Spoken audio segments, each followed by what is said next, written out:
Hi! In front of me is OnePlus Nord 3 5G, and today I would like to show you how you can check saved Google passwords. First of all, go into Settings and scroll all the way down to access Google.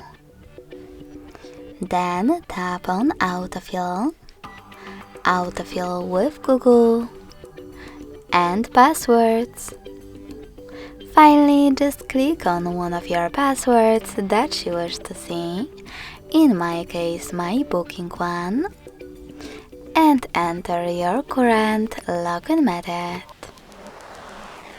Now to see your password, just click on this eye icon next to it.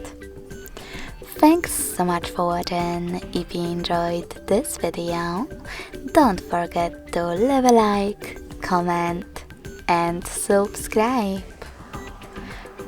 Bye!